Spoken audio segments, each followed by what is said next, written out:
Alright everybody, it's Cord here. Today we're going to do a hand drill fire. Now there are several ways you can do it, and I'm going to just do a real basic one. And I'm going to do it basically out of the easiest stuff that I've come across to find to make fire by hand drill. And that is yucca.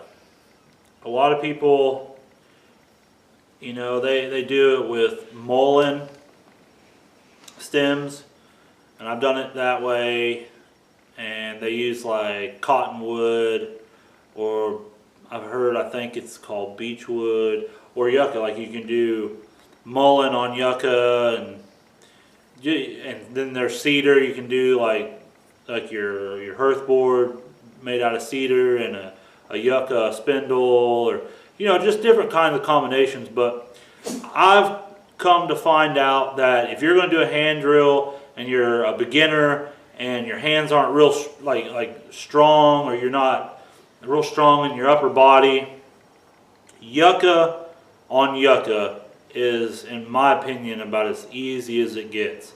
And what yucca is, it's like you'll see it alongside the roads. It'll have a stem coming out, and it'll have those pretty little white flowers on it. And then that stem will die, and it's good and straight, and just about, in my opinion, like I say, as good as it gets for the whole fire making, hand drill fires, bow drill fires, period. Because you can, out of that stem, you can make the hearth board, you can make your spindle, and it's very easy. It's very easy to do, and it's very easy to get started. So, without further ado, here we go. This is a yucca spindle.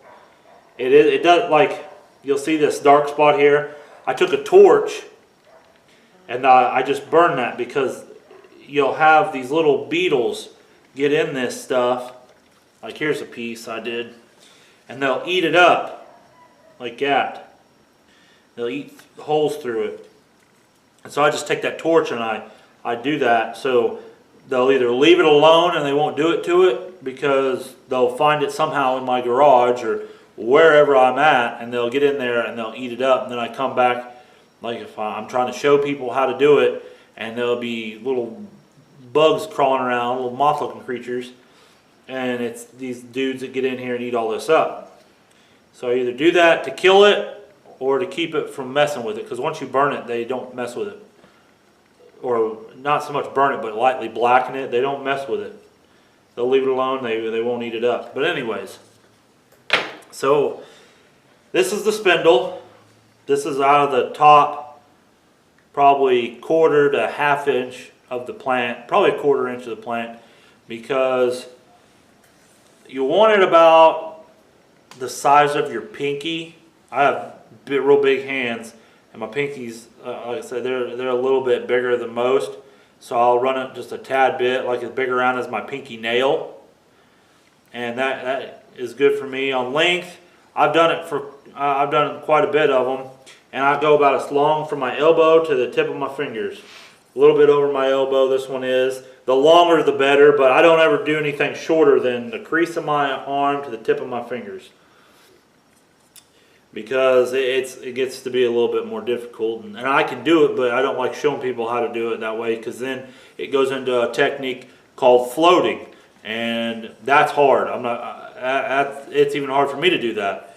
So anyways, this is the spindle I'm going to use, and then further down the stalk there it gets wider, and all I did was take and I cut it off, and like this little piece, I burned it.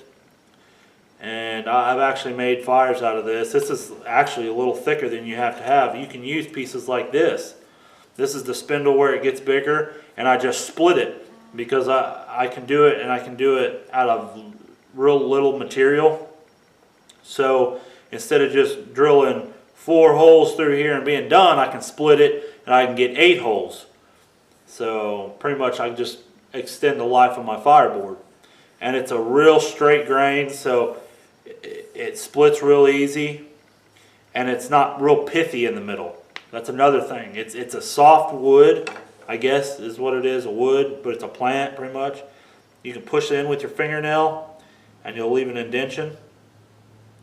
And if you can do that on wood, that's usually a telltale sign of a good hearthboard. Hearthboard is the board you're going to apply the pressure to and get your ember out of. The spindle is what you're going to use to create the heat and get an ember started. But anyways, off we go on this great adventure. See if I can get one for you. It's real humid here right now. We got a bunch of storms in. It's supposed to actually start storming at any time. And you know, you get a couple of these guys say you got to have certain knives that help you out. Well, I was going to actually do this with this little knife. It's a LT Wright Gary Wines Bushcrafter. But I think I'm going to do this with a big knife. So it'll make it a little bit more difficult, but it'll prove to you guys that big knives aren't so bad as some people make them out to be.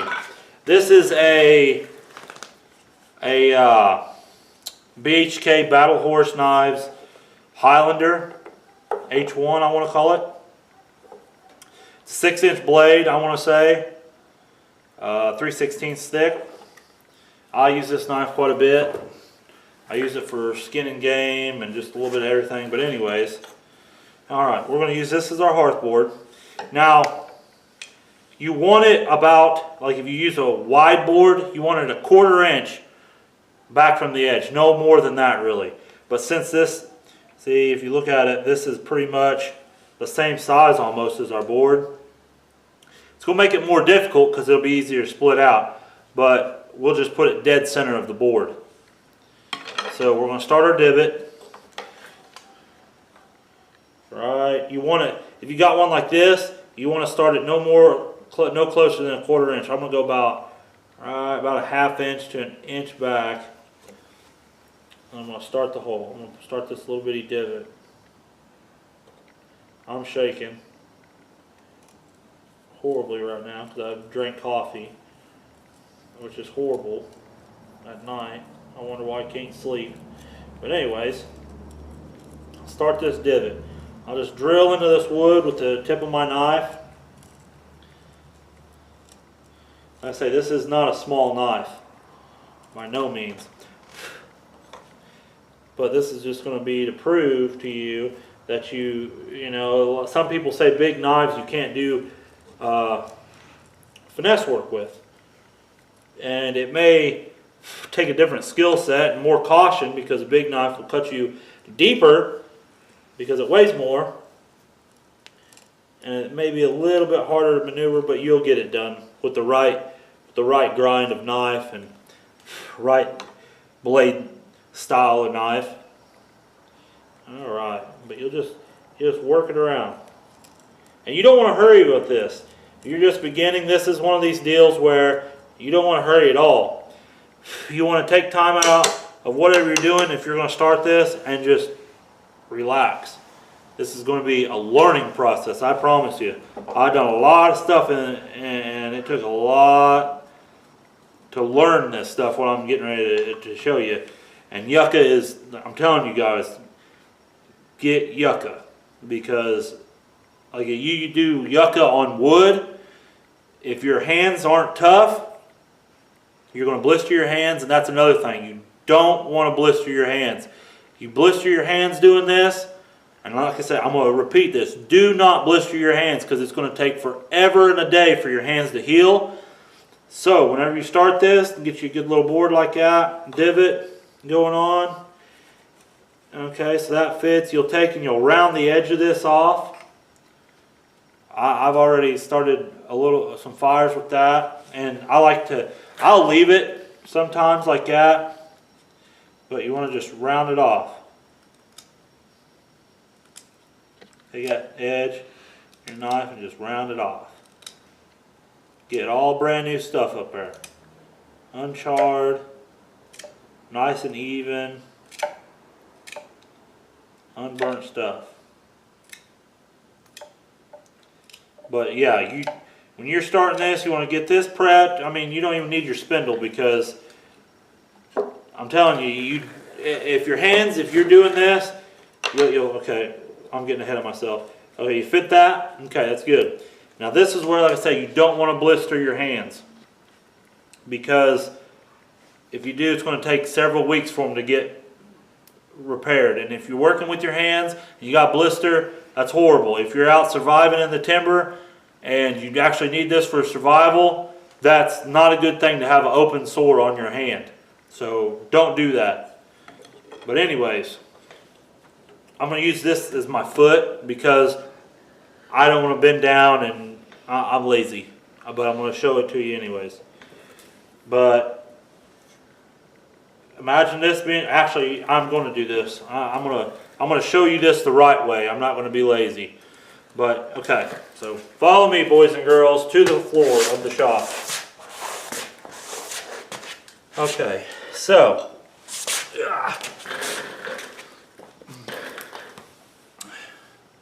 you'll take your foot, and you don't want that divot real close to your foot.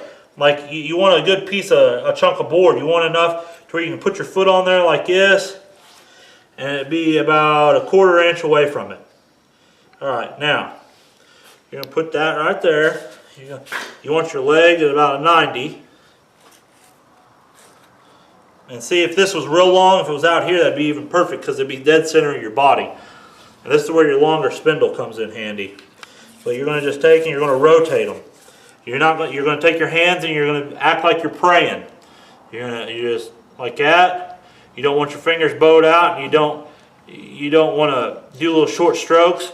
You just want to just let your hands conform to that and work it in there.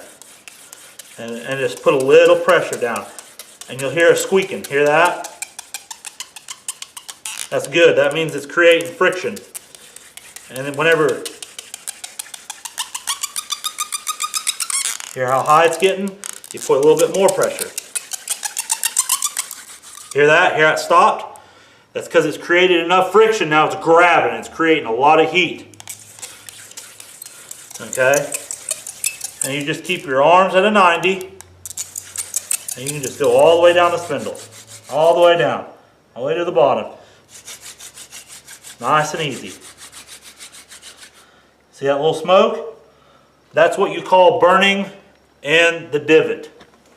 Take your foot off. Take your spindle out. Now. Okay. Back up here with me. My beautiful camera crew. My fiance. If it wasn't for her, I wouldn't be able to do these videos. I'm not smart enough in the tech world to create them.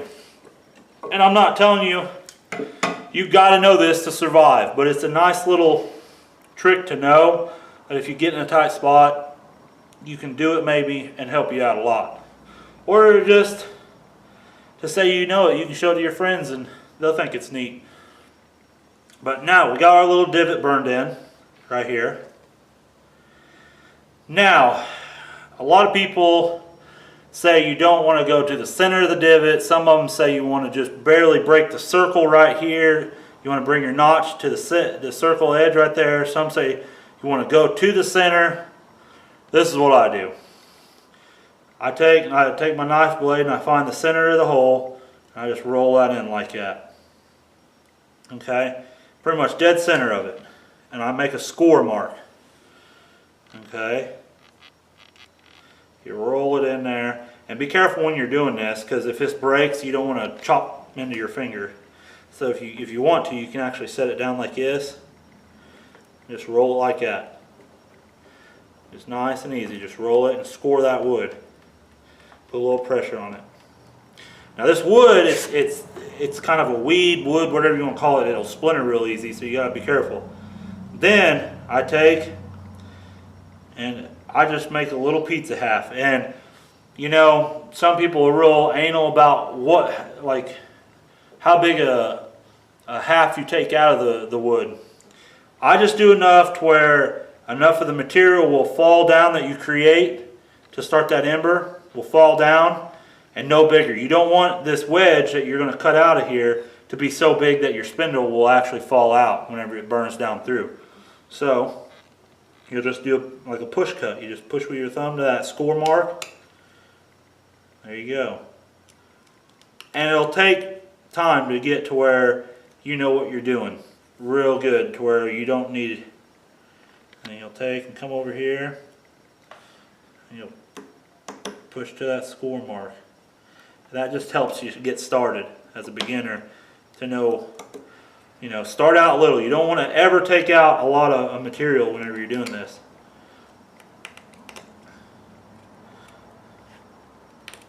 And this is actually a thicker board than I usually use.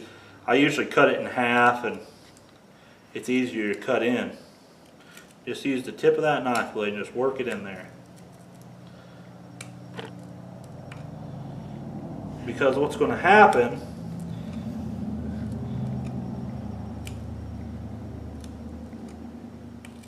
is you're going to turn that spindle and it's going to fill up. And I'm actually going to show you this up here cheating because you can see it better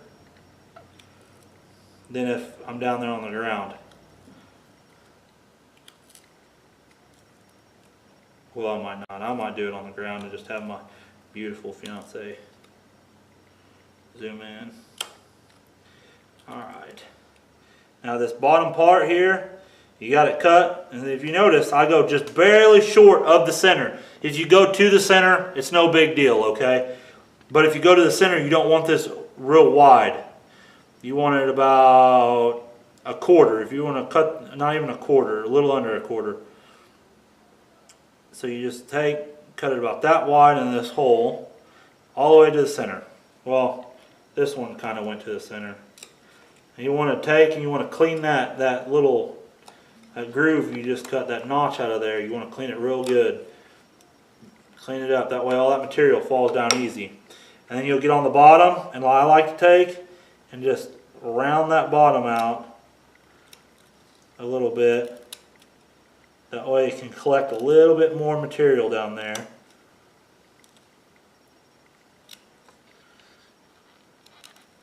Can you see that? I try not to move around too much. You just flare that out with the tip of your knife and come up here and clean that notch out. So this material we're going to be creating can fall down in there and create a little pile. Alright, so it should look something like that. Clean that up just a little bit more for you guys.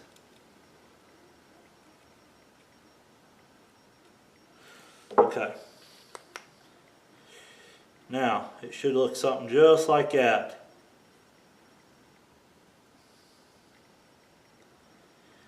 Okay, now the hard work begins.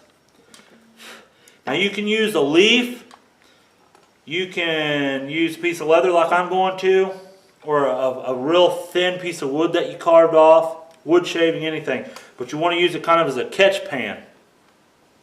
And you can put it on there like this, and whenever you're creating this dust, you want it to fall onto this, so when you get an ember, you can take this off and your ember will be there, and then you can take this with your ember and dump it in your coal, your bird nest. And I'm gonna have a video showing start to finish, real in depth, and your kind of tenders you can use, and I'm gonna blow it into flame and everything. But I'm gonna just show you just the rough ends of it tonight to get you started and get you on the way to maybe starting to get a bow drill fire. But anyways, now we'll go back down here on the floor. A lot of times I try to cheat and use that anvil because it's cold. I'm going to turn my back. I'm going to kind of get it to where I can try to get you guys to see this. Alright, put that there. Put your foot up here. And put your spindle in. Alright. Now, I'm going to try to turn it to where the camera can see. I'm going to go out of form. I say you want to keep your arms at a 90 whenever you do this. You want this straight down, this kind of back. You can put it to where you can get comfortable. But here we go.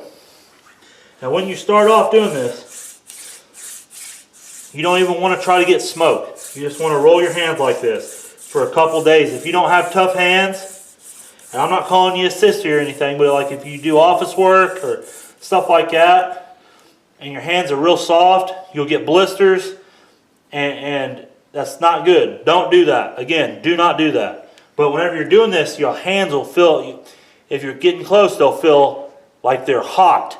Like if you get a hot sensation, stop. Give them a break. Calm down. Go get a drink of water, whatever. But anyways, you just do this. Add a little pressure. And what this does, see, I already got smoke and I ain't even trying. Just roll in your hands. Roll it all the way down. Nice and easy. Control. You want it control. You're building heat. See that smoke? And what you want to do is have all this material fill this little gap all the way to the top. And without that material, you will not get a fire. So you want to fill that all the way up. So if you try hard at the beginning, you're just burning yourself out. And there's no use in it. Alright. All the way down. Building up material. See, look at that. I'm just building material up. I already got smoke. Nice and easy. I'm not even breathing hard, boys. I mean, just nice and easy. Alright, now I don't want to get this fire started. Now, zoom in on that if you can. You see that notch, how it's filled up with that material? I'm going to move this actually so you can see it. Alright. See that material that's built up there? That's what you want. You want it built up to where it's touching the bottom of the spindle before you even try any fire starting. Okay, now, here we go. We're going to try to get a coal. See if we can. I bet we can. And this is humid out. Like I say, real high humidity because the storm front's pushing through. And like your arid environments and whatnot, this would be way easier. Okay, here we go. Enough gabbing. Let's get her done. Just rolling it nice and easy. And you can float it where you can take and you turn your hands like this, and you can stay in one spot like this. I want to show you or get you started. You can look it up on the internet and see more about it. I'll do a video on how to do it properly, more in depth in the future. So we're going to do it like a beginner should. And this is how I learned. You just all the way down, just barely pushing on it. Getting that material there. And you're heating this board up too. You got to get this board hot before you try to start fires. Alright, just building your material. Okay, you're going to see smoke. Okay. When I see smoke, I like to keep turning it just a little bit long, maybe a little bit faster. Okay. Now watch. Whenever you're going to do this, you're going to put more pressure and you're going to spin it fast. Now watch. Bam, we got a coal. That quick. See that smoke?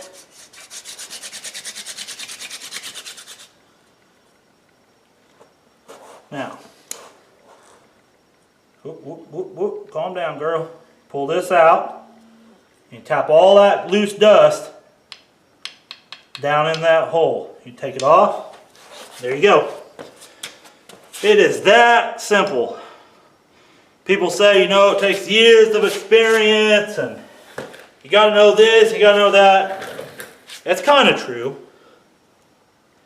Now, when you get this coal, and you're blowing it into flame and doing all that crazy stuff, you get the coal, don't freak out, okay? If you notice, when I said I got a coal, I had a coal. I could have stopped right there and started a fire. But I went ahead and kept going to build more material for that coal to sit in, so I have more time to relax. I say, there you go. I mean, it's still going. I'm not freaking out. And it's just smoldering away. Now, heck, I don't even have nothing remotely close to fire making material around here. I just show you how simple it is. Here, I'll get some of this dust down here and put it in there just from everything I do in here, carving knives and whatnot. Now you take your coal,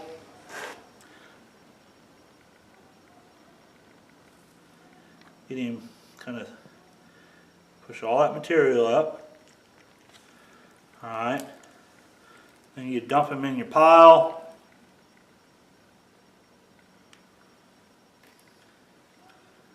And you hold it right at your eye level.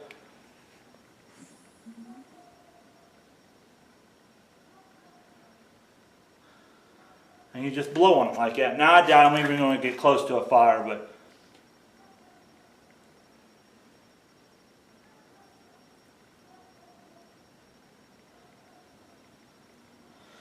you blow on that coal.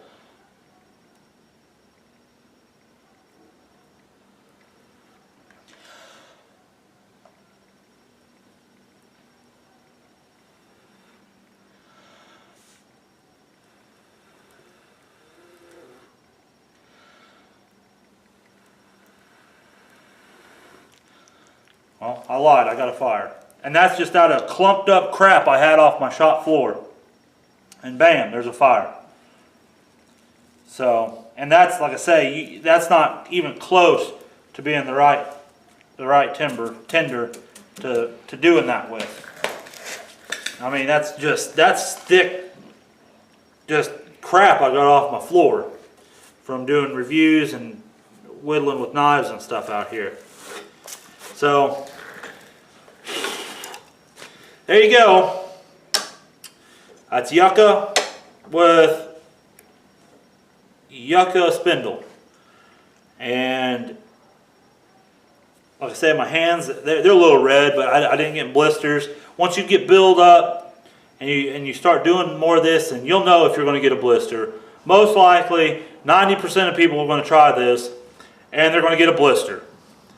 Okay? Well, if you're going to do this, you need to practice at your house. Don't wait until you're in a survival situation or somewhere like out in the woods to try this, because if you're on a trip or something and you do get a blister, you don't want to have to cut your trip short because you got an infection in a blister or something because you tried to make a hand drill fire for the first time.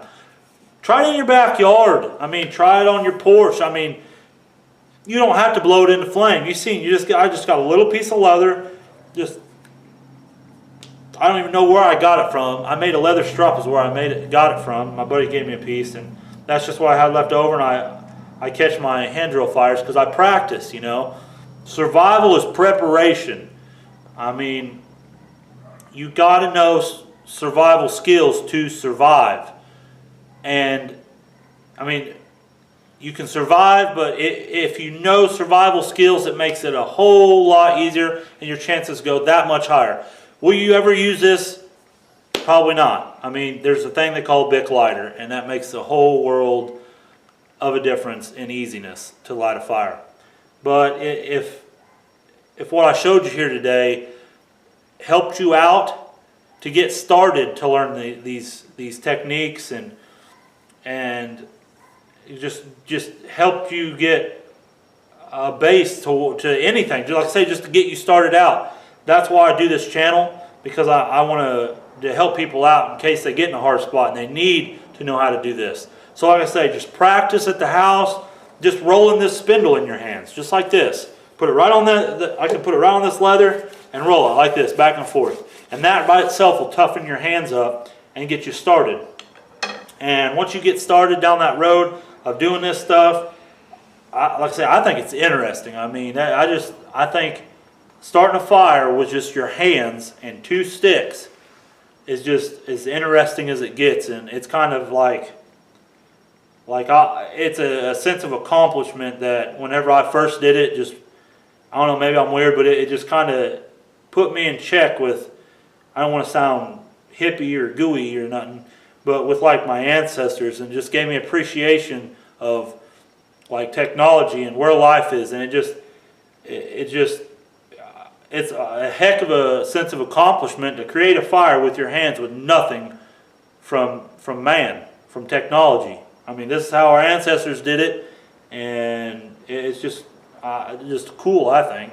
So, and that's how I started this. I just was interested and got to going, and now I got a channel trying to show you guys a little bit of what I know from doing it and failing. And there's nothing more important, you'll hear it in the survival community if you're starting this kind of stuff, than dirt time. Actually doing stuff hands-on. You can watch videos and videos and videos, but until you do it, it's completely different. It's completely different from watching it and doing it. And you need to do this and be prepared. That way, if you ever do need it, that knowledge is there, and you can use it maybe. So until you actually need to use it, practice it. It never hurts. So anywho, that's all I got to show you guys tonight. And yeah, I think I'm going to go inside and watch the good old TV. So anywho, God bless you guys. Thanks for watching. God be with our troops across seas and wherever they send them. So, and thanks for our vets for fighting for our freedoms. So God bless, and I'll see you guys later. Good night.